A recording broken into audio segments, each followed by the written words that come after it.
हरि ओम। चाणक्य नीति में आचार्य चाणक्य आगे कहते हैं, न देवो विद्यते काष्ठे न पाषाणे न मृण्मये भावे हि विद्यते देवस् तस्माद् भावो हि कारणम्। परमेश्वर काष्ठ, पत्थर या मिट्टी की मूर्ति में नहीं बसते हैं, वह तो मनुष्य की भावना में विद्यमान रहते हैं, अर्थात मनुष्य की भावना के अनुसार प्रभु प्रकट होते हैं। फिर आगे कहते हैं, शांति तुल्यम तपो नास्ति न संतोषात् परम सुखम न तृष्णाया परो व्याधिर् न च धर्मो दया परः।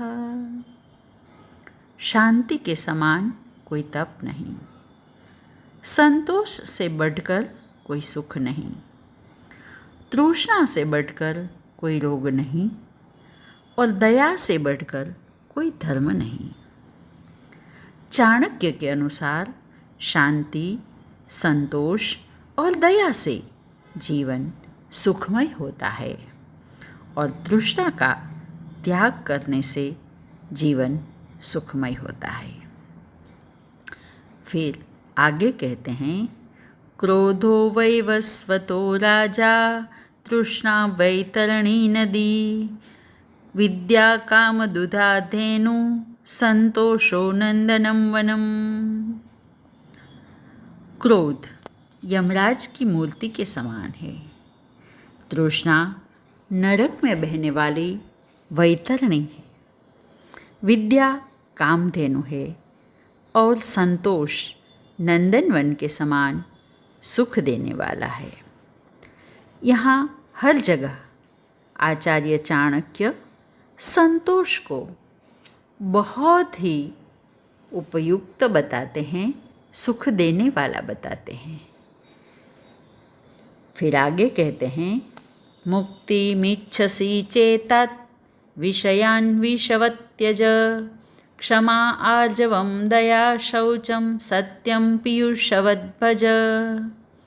यदि तुम मुक्ति चाहते हो तो बुरी आदतों का विष के समान त्याग कर दो और क्षमा, सहनशीलता, दया, पवित्रता और सत्य को अमृत के समान ग्रहण करो। चाणक्य कहते हैं कि मुक्ति की इच्छा रखने वालों को विषय भोगों का त्याग कर देना चाहिए और सहनशीलता, धैर्य, विनम्रता, उदारता, दया, पवित्रता और सत्य का आचरण करना चाहिए। इससे ही मोक्ष की प्राप्ति हो सकती है। फिर आगे कहते हैं, परस्परस्य मर्माणि ये भाषन्ते नराधमा त एवं विलयं यान्ति वल्मीकोदर सर्पवत्। जो लोग परस्पर की गुप्त बातों को दूसरे से कह देते हैं, वे दीमक के घर में रहने वाले सांप की तरह नष्ट हो जाते हैं। चाणक्य कहते हैं कि अपने मित्रों के रहस्य को प्रकट करने वाले व्यक्ति नीच होते हैं, वे शीघ्र ही नष्ट हो जाते हैं। फिर आगे कहते हैं, किम कूलेन विशालेन विद्याहीनेन देहिनां दुष्कुलीनोऽपि विद्वांश्च देवैरपि सुपूज्यते। विद्याहीन व्यक्ति के कुल के विशाल होने से कोई लाभ नहीं। यदि नीच कुल में उत्पन्न हुआ व्यक्ति विद्वान है तो देवता भी उसकी पूजा करता है।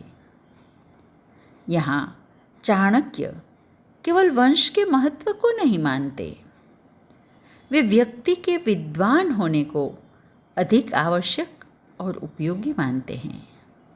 उनकी मान्यता है कि यदि नीच कुल में उत्पन्न हुआ व्यक्ति भी विद्यायुक्त है तो सभी लोग उसका सम्मान करते हैं, आज बस इतना ही। हरिओम तत्सत।